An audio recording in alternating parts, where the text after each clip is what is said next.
Yes. and setting our bars. So because I don't know if people remember. I mean, I would go over to watch other people's circles, bro. I don't think people understand that some circles you couldn't even. It wasn't even like, oh, you can't dance in a circle. You can't even look in circles. I remember when Justice looked at me like I went over to where his crew was. I went to watch. Justice gave me the look like I was on some like, all right, sorry. But Justice, that's my school, boy. Yeah. That's my But school. I respect it now that I'm older because energy. I don't think that it's I don't want to sound like spacey but energy is important, man. That energy is important, and that energy is what that solo was from earlier, like from my crew. Okay. Energy. I'm calm now. It's you're bulletproof. I can, and that's what Shelter was to me back in the day. When we started going to Sound Factory Bar and Shelter was like, it was like this playroom / school, the club, because we were safe and Carefree, and they're clear lines. And it's so funny because yes. for a long time I had issues with separating certain things because through Mikey and through other people that weren't from New York, I was always trying to decipher New York for them. So I was able to decipher it, but I didn't do it. You know what I mean? Because I was in it. Of course. You know what I mean? So Yeah. when we were all at Shelter on the stage, I was in it. And I could decipher it for people, but I didn't want to do it because I was doing my thing. I was doing the step Yes. thing. And it was, I want to be inspired by everybody, but I'm not going to do y'all. So it's hard to be able to compartmentalize all this and explain this to like Mikey and Jardy and to folks. But in the same way, they were kind of doing it for me. And at the same, the New York paradigm was growing because the generation before us was going out and teaching. So, and the downside was what was going on. All the stuff that was good. Ulysses is doing a great job, but Ulysses is doing a great job with keeping all that information. Mikey does a great job with keeping that information. Mario down in Texas. There were other scenes happening that I get up. It's dope that the New York paradigm is keeping it's holding everything together. But there were all these other scenes that were just as rich and just as dope, like freestyle scenes that were doing freestyle hip hop and I don't want to say house dance, but like the freestyle they did over house music. The freestyle that New York did over house music became the New York paradigm of house dance. Does that make sense? That's why you'll hear Terry and you'll hear say, oh, I'm a freestyle dancer. But that freestyle, even, I don't know if people know how much, Mike, in the 90s, you made me revisit Soul Train because you were doing stuff. I was like, yo, where Mike? Wait. You was like, yo, I saw this on Soul Train. I was like, oh, shit, I gotta go back we're looking at the Soul Train footage because you were pulling movement. I was like, yo, you was like, yo, bro, I got this from Soul Train. So you see how we were digging outside of the well, whereas everybody, this new generation, it keeps re-digging into the same well, whereas we were always in and then looking around for stuff outside. You know what I mean? Of course. While we were addicted to learning. Yes. Yeah. Getting new input and putting it back. Okay. I want to go into another video. This is you. You have the same comfortable energy in your movement. Cricket New York Dance Showcase. You're dancing to some disco classic. Let's go into that. Is that with me and Bravo comes out? You're in the studio. I think so. You're in the studio. Yeah. And that's disco, yeah. Yeah.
I was comfortable because Bravo and Steps were there.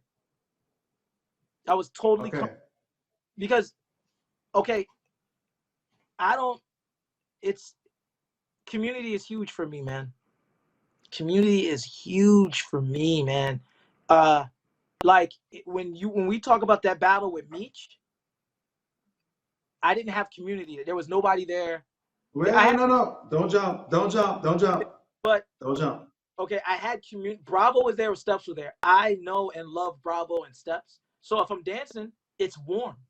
The air is better because I can feel their. I can feel it. So everything I was doing was play. I'm giggling, I'm smiling, because no point. When you see me turn around and giggle and shrug my shoulders, that's me talking to Bravo, because that's Bravo. Bravo is smile, shrug, smile, shrug. That's Bravo. Mm-hmm. Bravo, Uncle Bravo. So me turning around and giggling and being like, you, and I can. And the thing is, the one thing that the old generation keeps, that I try to keep, is their vocal. Our generation was always kind of like this. Wait, exactly what you're doing now. Bravo, we do this. We watch and we take in. Archie, Bravo, all that, the older generation, Loose, all those boys, they're vocal. Woo! Yeah! Come on, boy. Come on, boy. They talk, they clap, they're very vocal. And you can hear when I'm dancing, you can hear Bravo. Yeah, boy.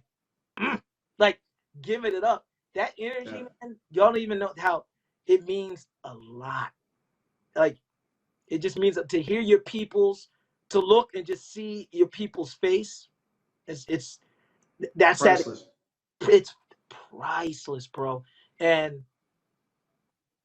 that's why, it's all about community. It's all about, I want to go into this next question. You were responsible for introducing some individuals to the NYC underground.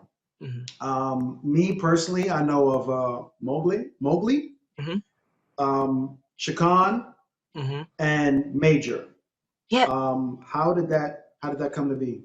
Again, I don't think I brought them in a sense where they were already there. I just became friends with them in the same way. So they were already coming to New York. Yeah, cats were already. Okay. And I would. Then my apologies, because I saw them. The reason why I asked you that is because I saw them kind of for the first time coming in with you. So, but if they're already there, then you know what it was? Everybody was okay. So it was like I would see Shakan in Philly, and then I would. Okay. When I see him in New York, now it's a thing of, yo, and then the same thing happened with Major. We're seeing Major. I don't know where Major's from. Shakan's like, yo, he's from Jersey. So then it becomes a thing. Oh, Jersey. So, and it was just, everybody was just cool. It was that kinship, man. And then it becomes a thing. We see each other and we talk, and he's like, then it becomes a thing of, where you going next week? Where I'm going. And then that connection happens. And in that connection happening, it becomes, I feel comfortable around you to talk and express. So then the dance, we start to be natural. And then we start stalking. And you and Terry would stalk all night. And I would say that, Mike, how much percentage of the night did you spend in the circle and stalking with Terry and Justice? How, like, percentage-wise? Definitely stalking, because I would say is definitely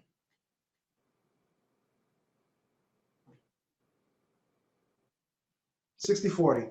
Big. So people don't get that. When we were in the club, it was like, I got to get my good dance with my peoples. And then then that's my warm-up for the circle. You know what I mean? So, and a lot of people come into the circle. It's like, I was never a circle person, because it was never my character.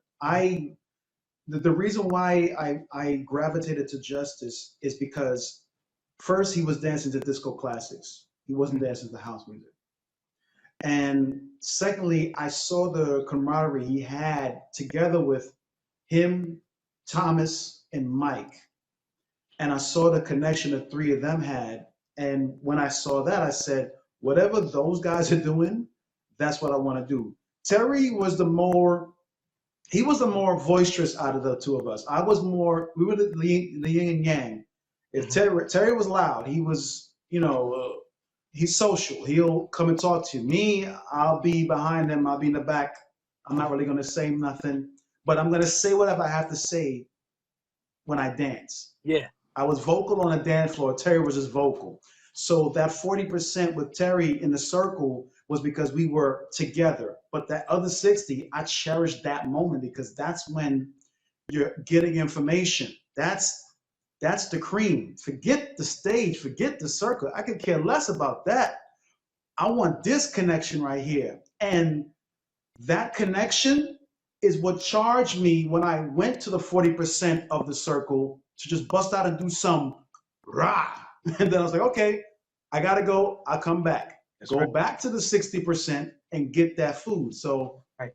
Yeah, definitely. Yeah, yeah. definitely. So mm. yeah. That's what I miss. That's what I miss when I go out now. And I get that from my crew now.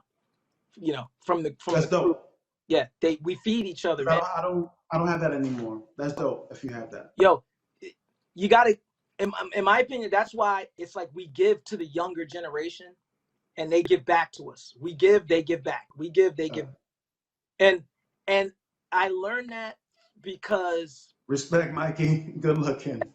I learned that because when I first started going clubbing, all the kids were older than me. Yeah. And they were just always giving. Sean, Keith, Brad, they were just teaching me stuff. Teach. They would just drop. And Ace. I cherish that, bro. So I learned through the older generation is giving to me, and they're like grooming me. You know what I mean? Keeping me out of trouble when we're in places where they're just on. And then so I'm like, oh, that's what I'm supposed to do. So to the next generation, I got to do the same thing. I got to give. I got to nurture, and then let them rock. You know what I mean? So that's why I am the way I am, because I know that that's how it works in a sense. And that's why I look at Loose the way I do. I look at Bravo the way I do. My relationship with Conrad was based on that. It got skewed along the way, but you know what I mean? With that older generation, what they still had that sense of like, yo, giving to you on the dance floor, giving you energy when you dance. So I try to keep that as best I can, Yeah, for me, in terms of getting back to your question about the stalking as versus the circle, I always looked at the dance in perspective. And when I first went into the clubs, of course I saw Ejo, of course I saw, the Khalibs. But another reason that gravitated to me towards Justice was it was personable. I connected with the personality. It wasn't just the steps. I wasn't interested in what he was doing. I was interested in how he was doing it. So technique meant nothing to me, but it was almost like it's like photogenics. You take a picture with a smartphone. And you keep your thumb on the phone, and it's kick kick kick kick kick kick kick kick kick kick kick kick. You slow that down, it goes kick kick kick. So the dance became visual to me from that aspect. I always said, if I'm gonna dance, I want it to be like a picture, because when I would go home, I would get flash images of what Justice was doing, because that was my perspective. I looked at him that way. I took mental pictures of what he was doing, and I played it like a reel. And sometimes I would slow it down. So I would catch him in mid-move, mid-pivot, mid-accent, never on 8, never on 1. So I always looked at it like that. So when I dance, for those that know me, they can understand when I dance, they can always imagine what I did, what they saw me do after the fact. Oh my God. So did I make sense to you? That, you know why it makes sense to me? Because when I think of you, my shapes, my form and my shapes come from you. Because your elbows and arms. one of your students used to be a member of my crew, Tommy, and you gave him an understanding of arms. You gave him his arms. So, you know, I it gave was him a like lot. Yeah, I gave him a lot. Yeah. that appreciation of arms, and through arms, I started to look at space differently. So, and Yeah, because arms is the measure of space. Your space. Yeah. you said it, but I learned it from you from watching you. But you're verbally saying, but I've Yeah. learned it. I've learned about all this, and even the act Yeah, of yeah. doing this as opposed to doing this. Yes. This Exactly. I'm getting more. Look at Yes, that. that's a picture. Yes, that's a All that picture. exactly. So it's dope. It's funny because you literally, one of my questions for you, you're literally answering, because my sense of Yeah. form and shape that I started, you know, and I was able, you know, I always, it's kind of like you, I used to ask so many questions back in the day. And that was one of the questions I was getting through, but I had to literally work that out at the session with the click. We could just go on an arm thing between me, Tommy, Hmm. Joe, the rest of the crew. We would just explore arms. And it was like we're going, oh yeah, oh yeah, oh yeah. But in that, so now I can explore shape and arms. So now what you Yeah. did with Justice, I do with you and Tommy. Yeah. I go And over all these and yeah, shapes, yeah. you know.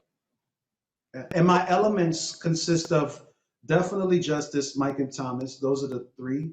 Mhm. Um, Ejo, of course. Mhm. Brian Green, of course. Yep. Khalif. Um, Sekou.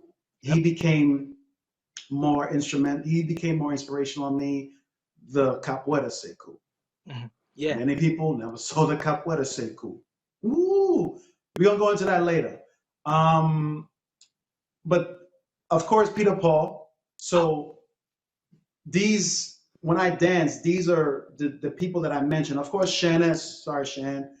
These are the people that makes up who I am as a whole. And then of course, I'm looking at, people, the odd two people in the club dancing in the corner by themselves, community, like all that. And then my dance visualizes not just the circle, but when you walk into the club and you have that peripheral vision of what you're walking into.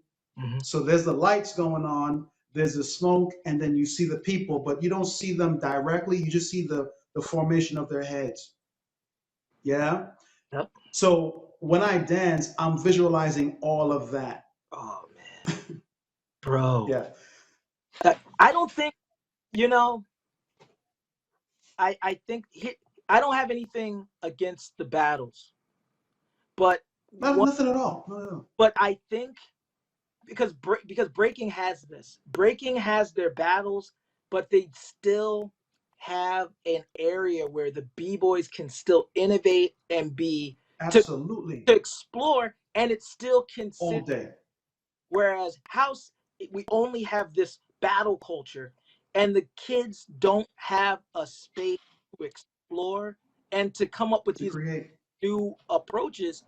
Because we, you, Mike, you would come in, do that, and then you would explore something, and then we're all like, and we're able to, we're feeding as opposed to everybody just, instead of the thing being speed and tricky footwork, which is dope.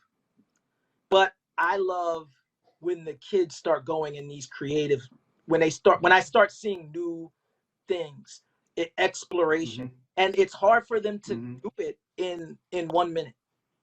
And I think there needs to be Yeah. platforms, and it doesn't have to be the club. Maybe it's just another, but Doesn't there have to be at all. are platforms for these dancers, these young dancers, because we had it. And the OGs have it. That's why Ejo doesn't look like Tone. And Absolutely. everybody looks, because there are these spaces, and I, Hmm. for everywhere in the United States, because the United States, we're gonna do our own thing no matter what. But No matter what. I think it has to be a trend, and a trend, just like we have cipher b-boys and contest b-boys. I think there needs to be platforms for cipher club dancers and the house dancers who battle. And you see Yep. how different, because club meaning that club, social. We got to have this social. We're gonna get it. I'm gonna touch on all that. I want to go into a video right now. House Dance Forever. You against Cricket against Meech. Mm-hmm.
Go into education, that. one of the most educational, eye-opening experiences, man. Okay. And because I had a lot, I was outside the bubble.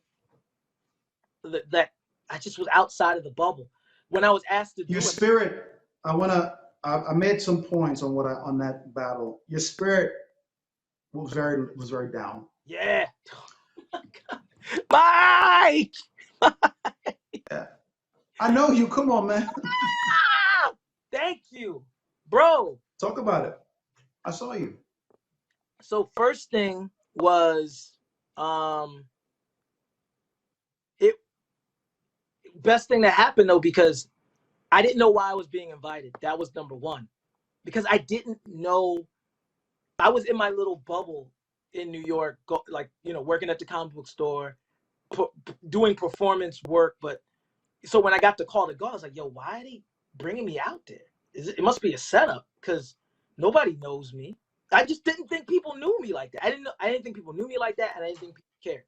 Tone would be in my ear like, yo, you should do stuff. I'm like, Mario from Havok Coral would be like, yo, Crick, man, you got it. And I'd be like, yo, nobody cares. Like, so when I got there, it was like, I trained for it. I was standoffish. But the one thing, I got to give it up to a couple of the young dancers. I'd been to STK a month before, and I met Candyman and Alex the Cage. Candyman is dope. I met, bro, he reminds me of Terry. He reminds me of Terry Candyman back in the day. Like, just his energy, And so we met, and we hit it off, and we chopped it up for all of SDK. So when I came out to house dance for the summer dance or house dance forever, they were there. So, and bro, we danced together. And Deadson, between us three, after the battle was over, we ciphered all night, just like back in Shelter. We just was experiment ciphering, just exchanging all night. And then I just, because I had no connection aside from serial steppers to what was going on in Europe. So, and there was always an adversarial like taint to my relationship with serial steppers. So to meet kids who were creative and outside that bubble, it opened me up, man. It lit a fire under me again. And during that battle, I didn't have anybody from New York there with me, but they were there with me. You know what I mean?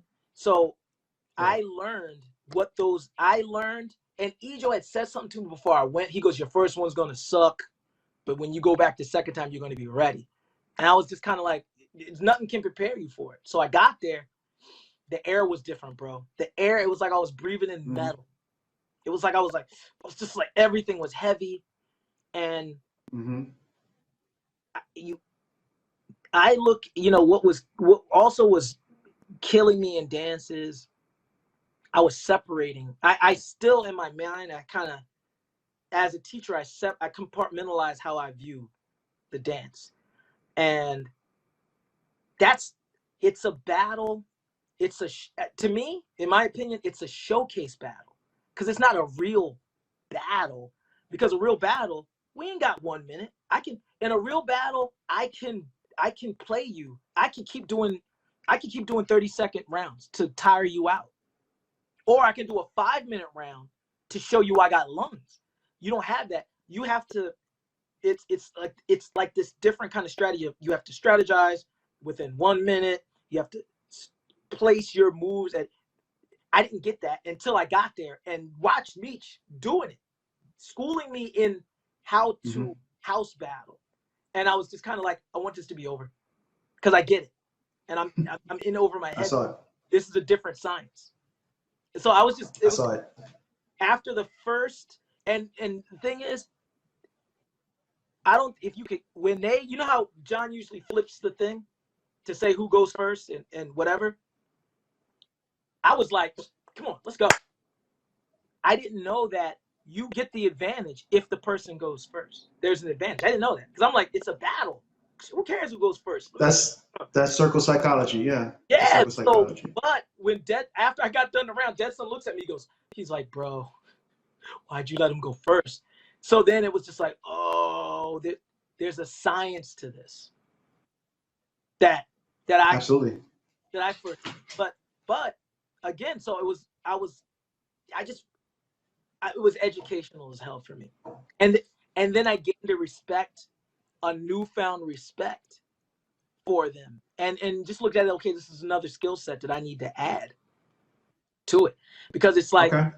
you know what I mean. So, and at the same time, I started to really, through Alex DeCage and Candyman, I started now paying attention to the new kids and what was going on. Before I was just kind of like, you know what I mean? I when everybody would talk about house dance and hip hop, I was only Serial Stumpers and Meech and O-Trip.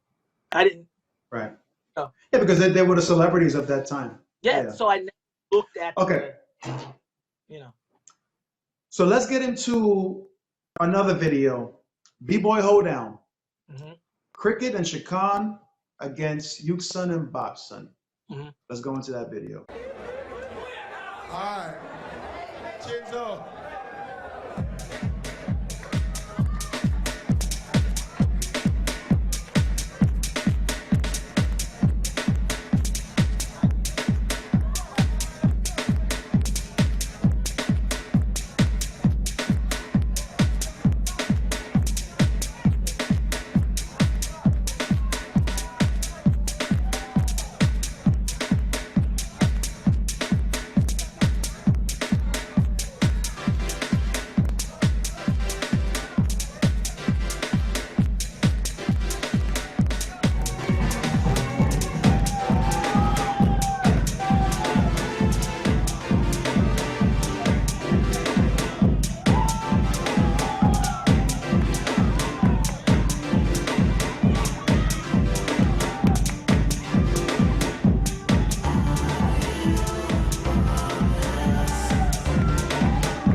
again, that was the Talk about that, because that was Wolverine cricket.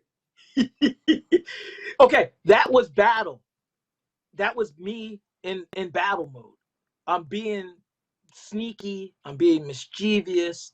I'm trying to get you out of your game, but I'm not dancing. I'm battling.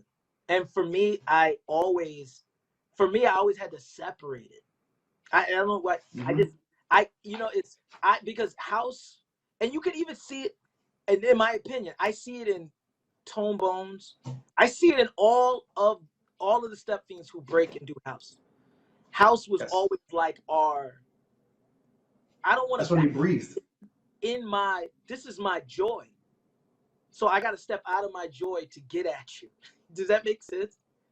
And it all was tactical, but I don't want to be tactical with my joy. So that's why a lot of breaking stuff. It was always like, and it was through. I hate that battle. I like the energy. I like the but how I was moving, ugh. Because I would see footage of myself dancing and see footage of myself battling and be just like, oh my God. Like why am I not looking like that in the battle? Okay. And it was a lot of Marcus Tucker and Danny Infamous would say things to me. And Marjorie, God rest her soul, Marjorie, they was like, yo, Danny would say, why don't you dance like you teach? Why don't you dance house like you teach house? Marcus would say the same, why don't you dance? Because I would look at them like, what are you talking about? And then Marjorie was like, yo, why don't you dance house? I would look at them like, what are you talking about? Because they would see me in the club getting busy. But once the circle would come, I would click into performance mode.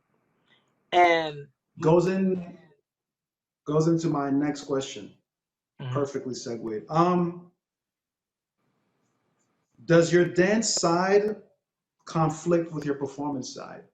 It did for years. 4 years it did. For years. And Yeah, I saw that. Monsell would also comment on it. He would say, like, Crick, man, stop performing. You know, he would. And the thing was, it was so hard because around the same, like, okay, so here's the thing. When we got into Pure Movement, we were dancers. We club dancers. And we would club dance on stage, and Rennie would lose his shit. He'd be like, yo, you don't fucking stop all that fucking dancing shit and fucking perform, throwing shit. So we would be like, so we had to draw the line, and I had to do this mental line. So that's why when I came to the club, I didn't care what that was. I'm not performing. I just want to be free. But then when the circle would open up, that they would kind of bleed over into each other. Mm-hmm. You know what I mean? Mm-hmm. But then once the circle was over and I was dancing, I was stalking, I'm back. I'm dancing with a girl, whatever. I'm doing it. But the circle, once that anxiety would hit and there's a crowd, the lines would get super. Okay. Want to ask you this. I've asked this question periodically through my interviews with different people. Of course, I have my own answer for it, and you're welcome to ask me the same question once this is done. What's the difference between a club head and a house dancer? Yo, a club head is about community and the feeling. Okay. You don't care what you don't really care about the cosmetics as much as you care about how it feels. You know what I mean? Mm-hmm. Like the cats who are like house dancers, I feel like they are caught up in it. You start to get into the starter kit mentality.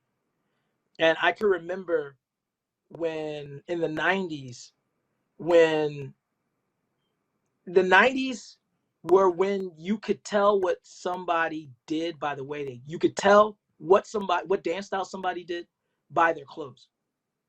You go, oh, this person is a club head, this person's a b-boy, this person's a popper, this person's a this person that. And then the club dress started to become into like the house dance. And then it became a thing of I have to show all my steps. Yeah, I mean, I have to show all these steps. I have to, the house dance. This is just my opinion. The house dance thing became this thing that collided with class culture to me. It became this like the class culture started to blend with this thing. That again, that's just how I can articulate it. Because it's like house was the music, club was the action. Now it's like becoming this thing where uh club is like, now it's flipped in this way that house is the action, or not verb, but you know what I mean. It's starting to do this thing where you're learning house dance is all these formalized things, but you have now the verb is you have to club it now.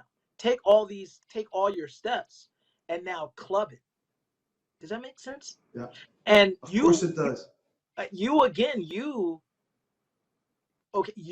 were the catalyst for me to start to break the lines, because I think, I don't know what it was, man. I don't know. It was, you saw the frustration in me trying to understand.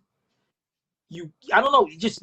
You leaned over to me and you go, "What's the cadence of house?" And you smiled and was like, and just walked away. And then that's when I started to go. So I looked up what cadence was, and it's like the rhythms that dictate what are the rhythms and the ending to go back home. Yeah. The cadence of rock. What is the cadence of rock and roll? What is the cadence of hip hop? What are these cadences? And then once you did that, I said, oh shit, these are just steps. What is the arrangement of these steps that make it house, or make it relate? How are all the older dancers doing these steps? Because these are steps, but what are they doing? How are these steps being done to make us go? Because the steps are all over the place. Pas de bourrées are all over the place. How does Frankie do a pas de bourrée that makes it like, how does Sean Welsh do a pas de bourrée? Because once you said that, I stopped looking at the generation before me and us. I went straight to the older generation. I only danced with Jeff Selby. If Frank was in the club, I danced with Kaheem. I danced with Ray. I danced with Sean Welsh, Conrad. I was just dancing with all the older dancers. Because then they were teaching me through movement. This is what we do with this stuff. The cadence. We're doing the movements because the stuff they do, nobody teaches. You know what I mean? They're environmental things. You know what I mean? The shoulder shrug, everybody thinks is like this cosmetic thing. It's functional. It's the breath. It's to me, it became, oh, that's your breath. Because now I can, that open close, as opposed to being here, it has a function. And I learned these functions. They became these things that I started to look at as the cadence. And that's when everything started to, and then I could begin to, you know what I mean? Yes. Like, start to blend. Then everything could start to bleed over. So then now I know how to, so like, oh, now I know how to perform it. Now I know how to present it, because I do it. I didn't know how to present it because I had all this. Okay, I have to. This is a battle, and this is the performing it, and this is the team. But once it was like, for me, that was mind blowing, because then I could bring all my worlds together. You know what I mean? You basically, what you're telling me, and for the people that's listening, you basically found a way to translate steps into sound. Yeah. Basically. Yeah. Yeah. Yeah. For me, I feel that house dance now has their own lane. It's different from a club head because it doesn't hold the same fundamentals like club heads do. Club heads is music first, dance second. Body. House dancer is dance first, music maybe when I can. Yep. You know, because a club head is able to dance to whatever he or she is hearing in under a minute. A minute is actually too long. Give it 20 seconds. Yeah. We can find a pocket to whatever we're listening to.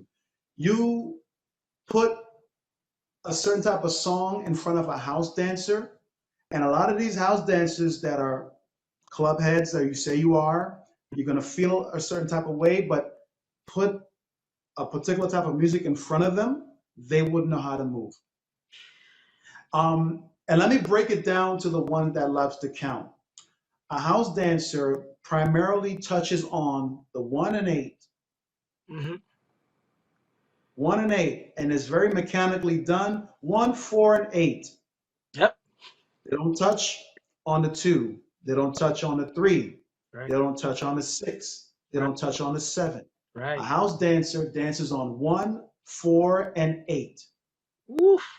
A club head, 1, yes, but we don't really acknowledge the 1 because it's almost like you just left your house. No one leaves their house, turn around and say, oh, I just left my house. So that's, you know. It's binding. It's like, no-brainer. Like a dog on a leash. It's there. I left. I'm going forward. So we basically focus on the 3, definitely the 5, because that's what a statement is. Mm-hmm. We touch on the 6, and we touch on the 7 because this is giving the cadence of getting back to your next form of phrase, wherever it may be, up top, middle, floor, and it's also dictated by the sound that you're hearing. So it's randomized, it's not mechanical. So that's the difference between a club head and a house dancer. Yeah, and big ups to Bravo, because Bravo always tries to bring them back to that. Bravo's like, yo, he'll cuss. Again, I don't know if my mom's on here. I don't want to cuss, but he'd be like, F all that steps, and he gets them moving and dancing. Peace, Lou. Yeah, miss you, brother. Lou's in here. Yeah. Yeah, miss you, brother. Yeah. Capella, you're up next. Be ready, Capella. Hey, we got. Yeah, sorry. Man. Sorry, Crick. No, because we gotta, acknowledge all the fams popping in. Alex is on. Alex, my man. Big ups. Next generation coming up, man, because he's listening. And a big part of learning is listening, bro. A lot of Absolutely. I would come all the way from Philly to New York some nights and go to shelter, and I wouldn't dance. I wouldn't dance like getting a circle. I would dance on the side and just be like this, watching, and worth every fucking penny, bro. Like that was 20 in the 90s. I remember you. Sometimes you be in the club like, what is going on? So I remember you. Yeah, man. Let's touch on this video. Your Crazy Natives crew, the young generation, that's what I call them. Mm-hmm.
touch on that video.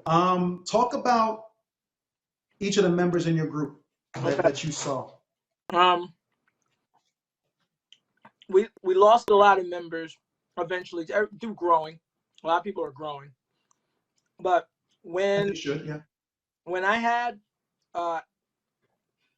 me and I had a former partner that I did the session with when it was called the Lab.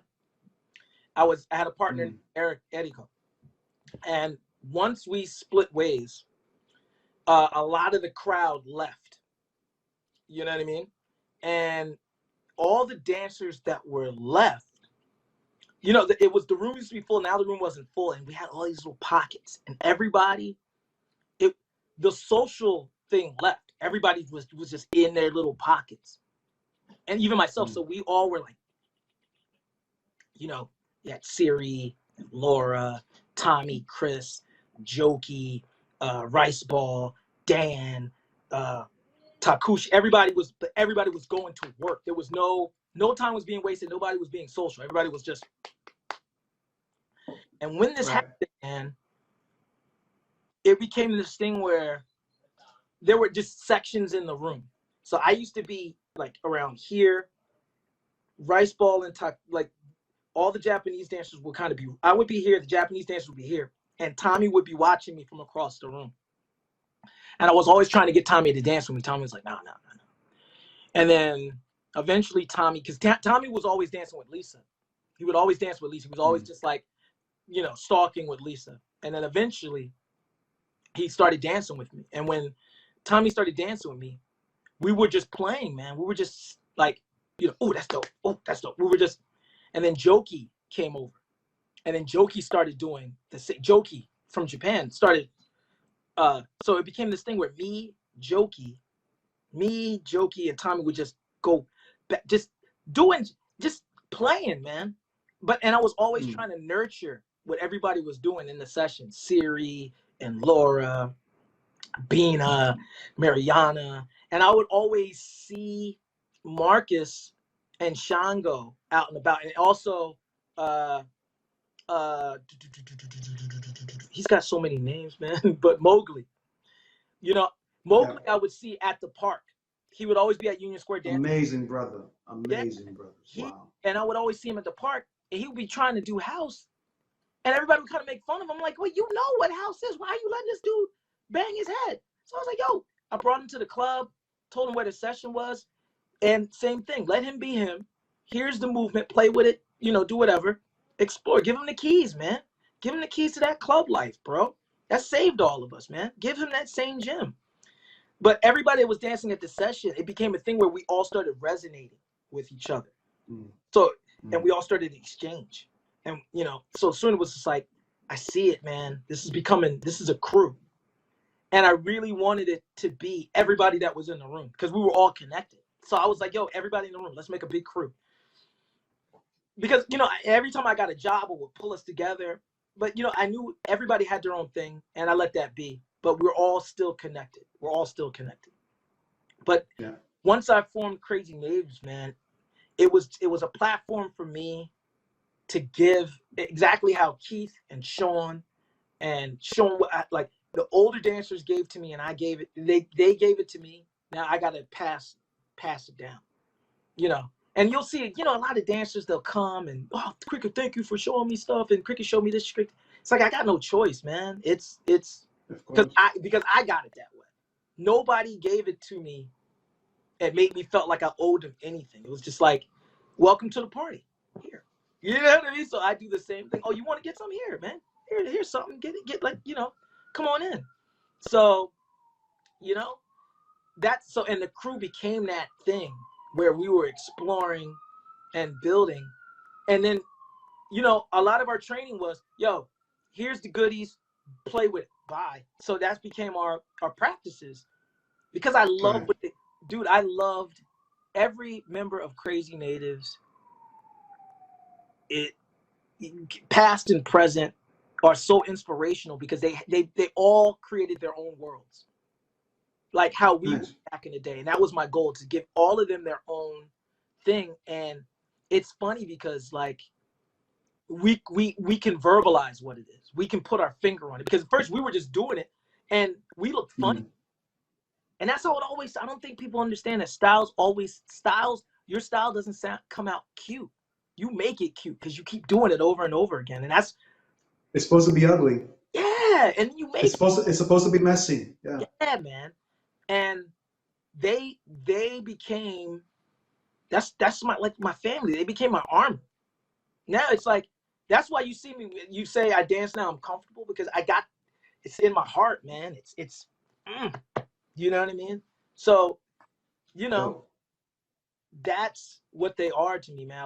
I love those kids, man. Even if, next week it could be over, but they've imparted on me and I've imparted on them. And I think that's what it's all about. Just like when before I met everybody, all the OGs that I've met, I was told about before I met them.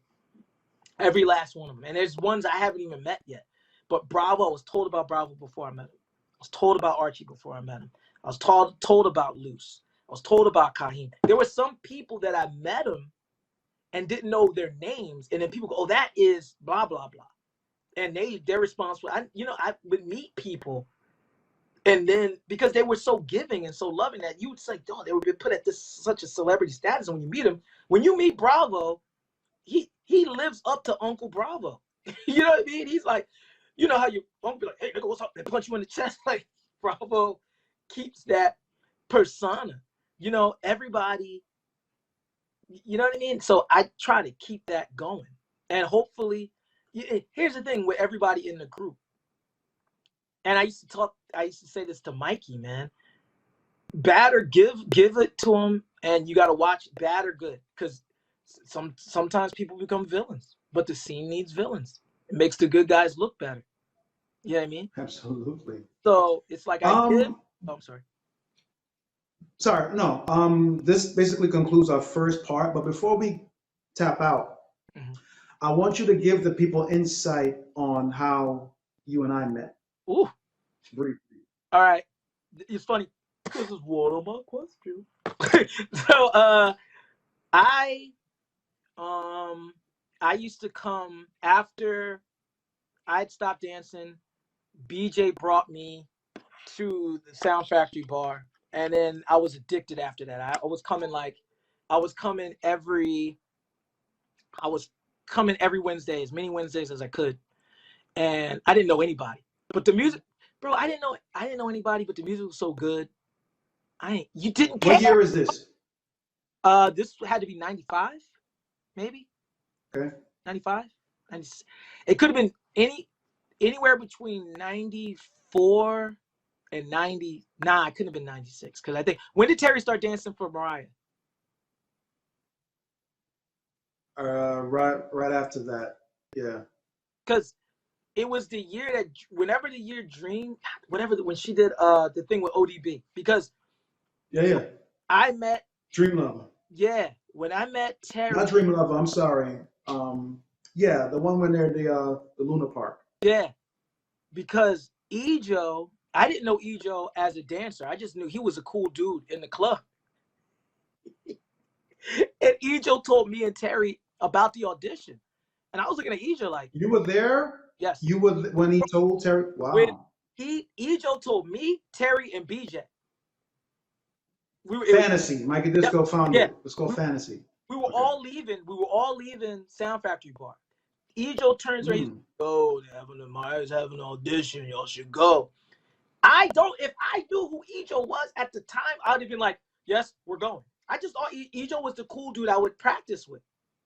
He was a humble dude. He didn't walk around like, you know what I mean? No, beautiful. Yeah, Ejo, yeah. Terry went, me and BJ did one of these. We were like, yo, we can either stay, hang out, and do it, and call out of work, or we got to go. Because it was, bro, I don't think people understand that when we walked out the club, it was sunlight. That's right. It was like daylight. We get into the club around 11 or 12, whatever. We walk out, the sun is out. So it's just like, we got to stay here, do the audition. It was like, man, let's go home. But if we would have known who Ejo was, we would have been like, yes, sir, we're staying. I get home and Terry calls me. yo, I got it. I was like, yo, this nigga got the right. You know what I mean? It was like your peoples got put on. And then I think after that, as time went on, so Terry, I met Terry. Then Terry, you know, literally became like my guide. And I think the day that Terry introduced himself to me, and he literally is guiding, he was like, this is my man, Mike. And here's the thing, y'all don't look anything alike, but I could not tell y'all apart.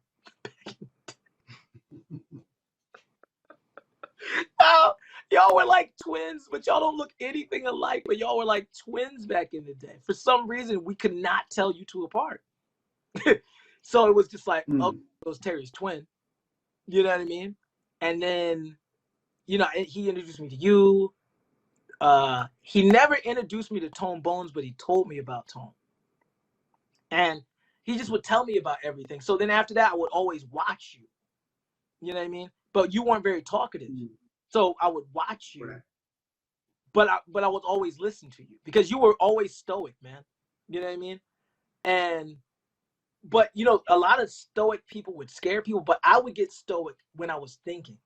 So I was always like, yo, Mike is a deep brother because he's always in it. You know what I mean?